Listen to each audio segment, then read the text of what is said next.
Hello everyone, welcome to my channel. आज का question है प्रबंध के स्तर से क्या आशय है। प्रबंध के विभिन्न स्तरों को संक्षेप में समझाएं। तो आइए समझते हैं हम लोग प्रबंध के स्तर क्या है।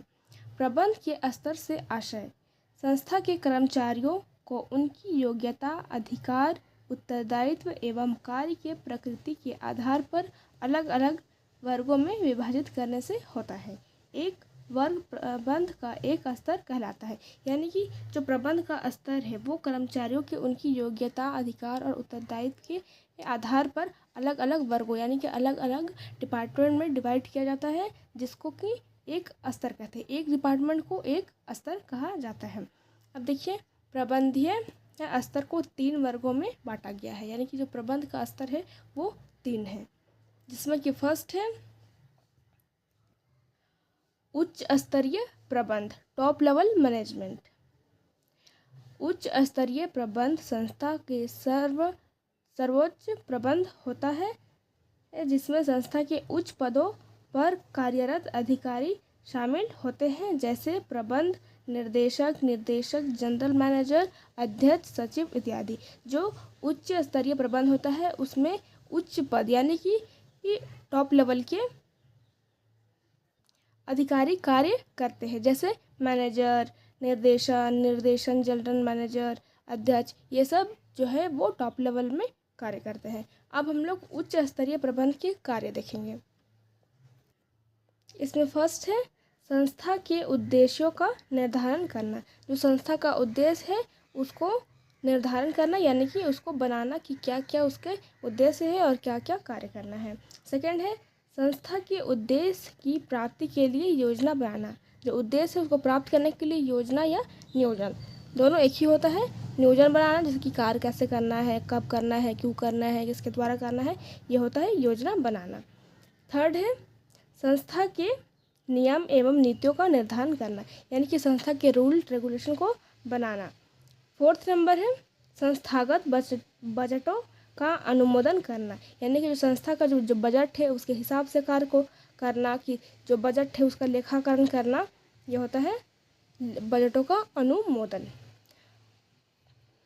फिफ्थ नंबर है महत्वपूर्ण विषयों पर विचार विमर्श करना, यानी कि जो भी जरूरी टॉपिक है उसमें विचार करना, डिस्कस करना, यही होता है विषय मतलब सब्जेक्ट। लेकिन यहाँ पे ये सब्जेक्ट नहीं होगा, यहाँ पे टॉपिक होगा कि जो संस्था के लिए टॉपिक है उस पर विचार करना, उसमें टॉपिक को समझना। 6 नंबर है प्रबंध के अन्य स्तरों के बीच समन्वय स्थापित करना। प्रबंध के जो स्तर है, यानी कि उच्च स्तरीय, मध्य स्तरीय जो स्तर है उसमें समन्वय, यानी कि समन्वय का मतलब होता है कोऑर्डिनेशन।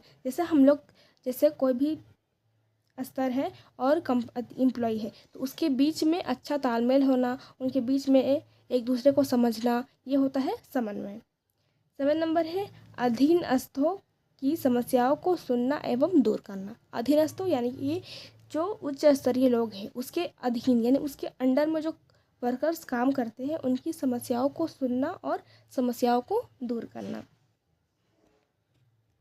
सेकंड नंबर है मध्य स्तरीय प्रबंध, यानी कि मिडिल लेवल मैनेजमेंट। यह प्रबंध का महत्वपूर्ण स्तर होता है।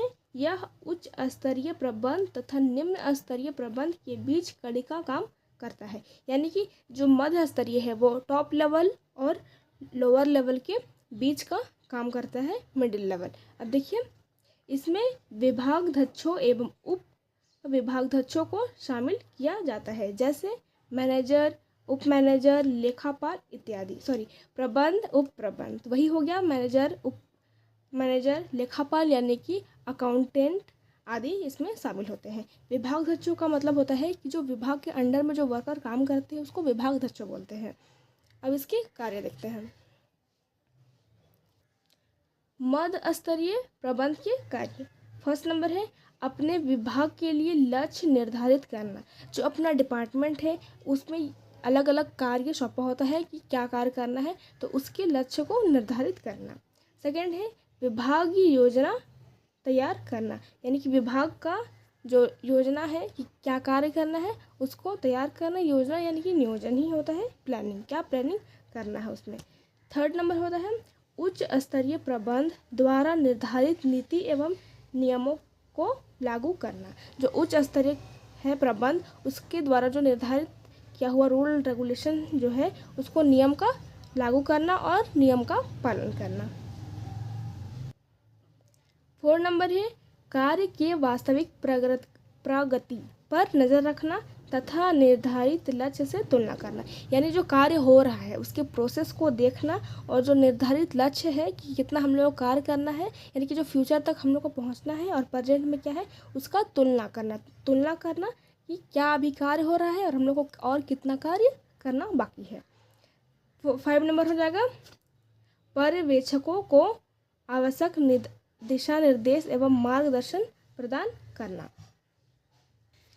पर्यवेक्षक का मतलब होता है सुपरवाइजर, यानी कि जो मध्य स्तरीय प्रबंध है वो मैनेजर होता है और मैनेजर के अंडर में सुपरवाइजर काम करते हैं। तो सुपरवाइजर को उसका दिशा निर्देश देना और मार्गदर्शन, यानी कि जो मैनेजर है वो सुपरवाइजर को ये बताएगा कि कार्य को क्या करना है, कैसे करना है, दिशा बताएगा और उसको मार्गदर्शन का मतलब होता है कि किस तरह से कार्य करना है, मार्ग दिखाना, वही होता है। अब हम लोग पहुँचेंगे 3rd नंबर में। 3rd है निम्न स्तरीय प्रबंध। यह प्रबंध का सबसे निचला स्तर होता है।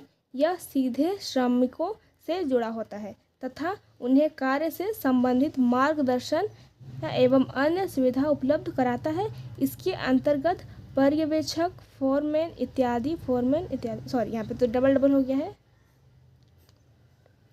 फोरमैन इत्यादि आते हैं। तो यानी कि ये जो निम्न स्तरीय प्रबंध है वो निचला लेवल हो जाता है जिसमें श्रमिक हो, यानी कि एम्प्लॉई स्टाफ लोग इसमें आते हैं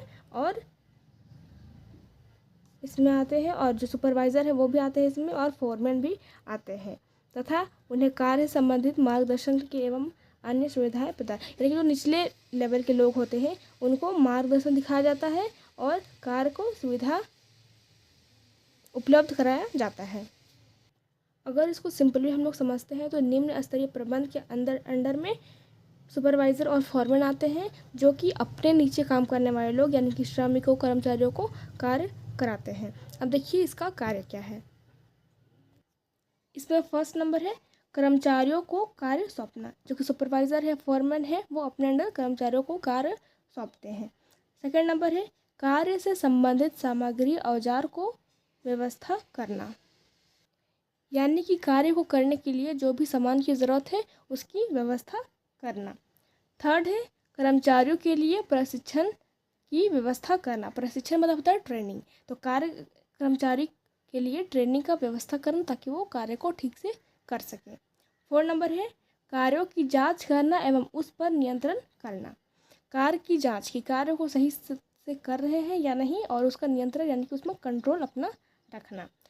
5th नंबर है कर्मचारियों की समस्या एवं मांगों को उच्च प्रबंध तक पहुंचाना, यानी कर्मचारियों की जो प्रॉब्लम्स है उनको उच्च स्तरीय यानी कि टॉप लेवल मैनेजमेंट के पास पहुंचाना।